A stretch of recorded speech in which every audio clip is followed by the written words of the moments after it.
Nirmala Sitaraman.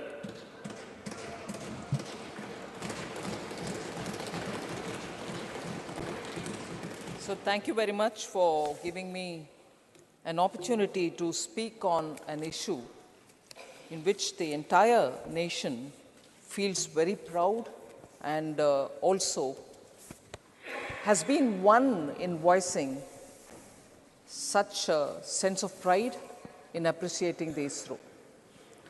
Sir, the launch of Chandrayaan-3, particularly to the south pole of the moon, India has become the first country to do so, whilst countries have launched and landed in the moon. We are only the fourth in the line. But for reaching the moon's southern pole, we are the first. Now, I just want to briefly recall how in 1975, India, with the help of Soviet Union then, the USSR, launched the Aryabhatta satellite. That was a heavy satellite, but it was launched by the Soviet Union for us. So that was the first ever attempt by India's ISRO to position something in the space, to enter the space itself. But after that, if you look at this spectacular journey that the ISRO has had, this success of Chandrayaan-3 is certainly going to have a very big impact on India's industrial and technological ecosystem. It's going to directly, of course, affect positively the satellite systems area, telecommunications area, and there are very many other related fields, all of which will benefit from it.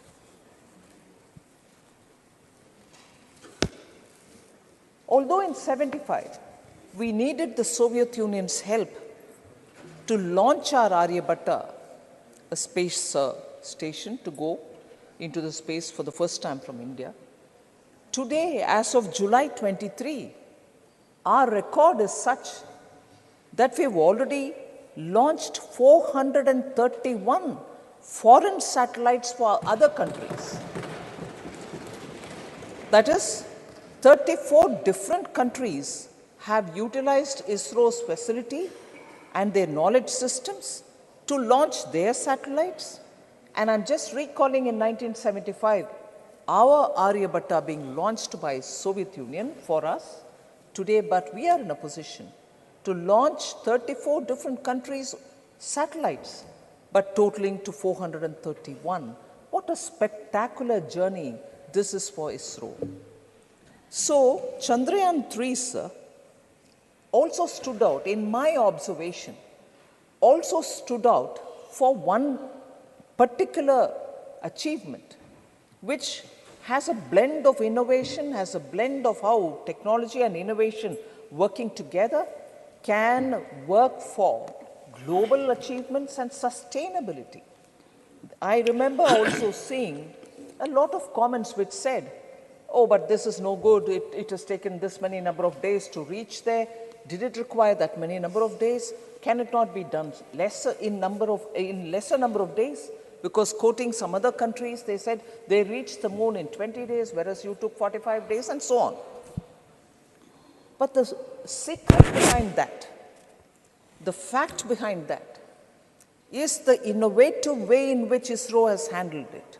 In that, they chose a path to reach the moon, which was not otherwise thought of, but thought only because due to the route selection, and I'm using very pedestrian language here, I'm conscious of that, using such a route selection, ISRO made it possible to do it cost effectively, because the gravitational pulls, any magnetic fields which come in the way, I'm sorry, again a pedestrian language, can exhaust more fuel. But the way in which ISRO decided to take this Chandrayaan-3 was chosen not for a racing expedition. I'll have to reach there faster than somebody else, but I have to reach there in a cost-effective manner using lesser fuel and therefore serve the purpose of sustainability.